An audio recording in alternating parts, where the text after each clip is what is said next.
옥파티 모록이 아무가 시기 하우 해월 콩기 모록이디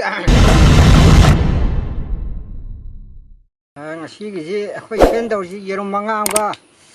노작감과 여기 우물 어흥과 바이카다리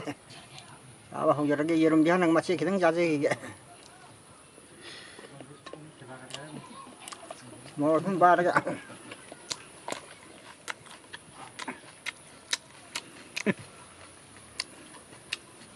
네.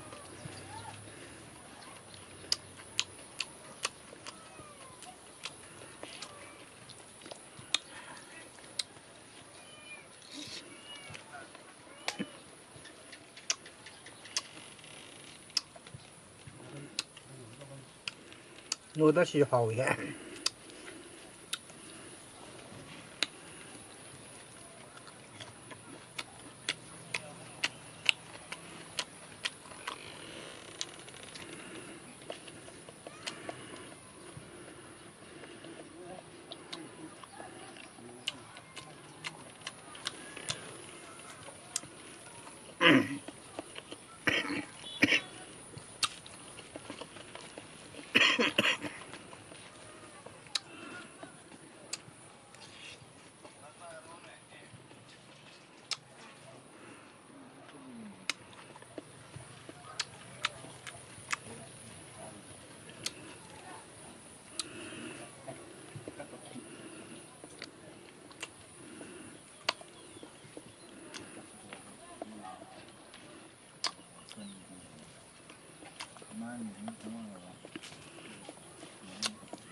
好好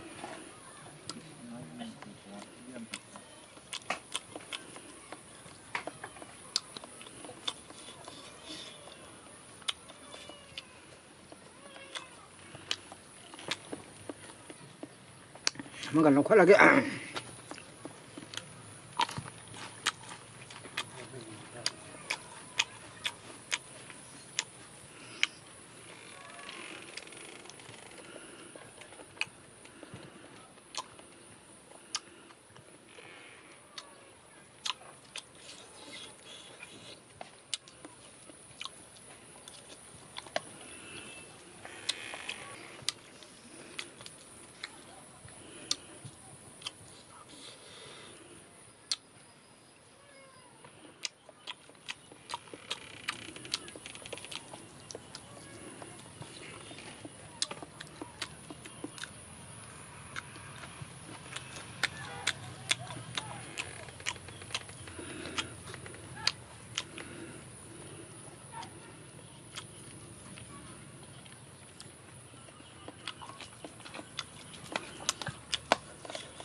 好好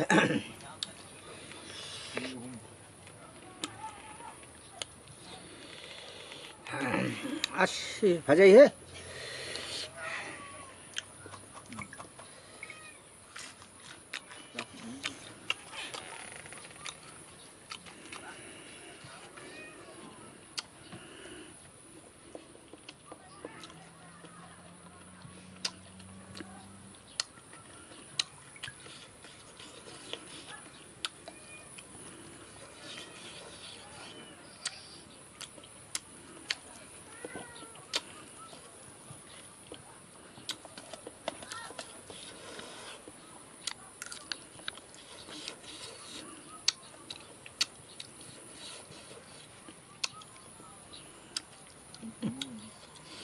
하고 해월 콩기 먹기디.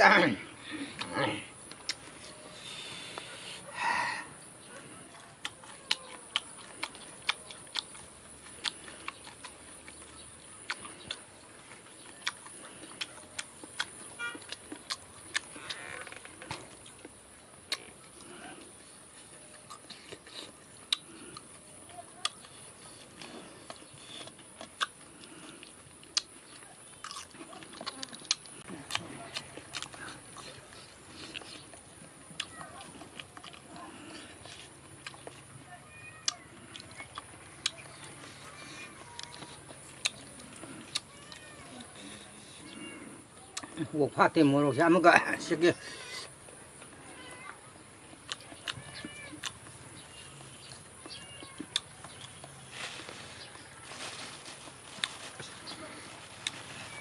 뭐는 그렇게 구질래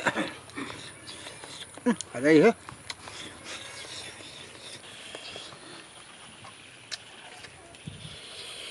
봐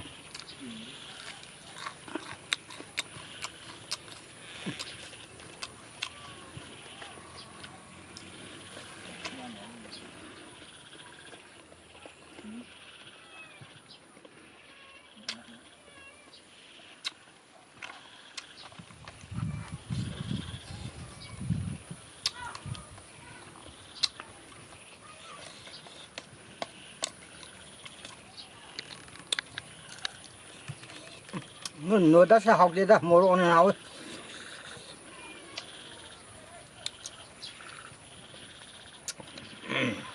sao là cái gì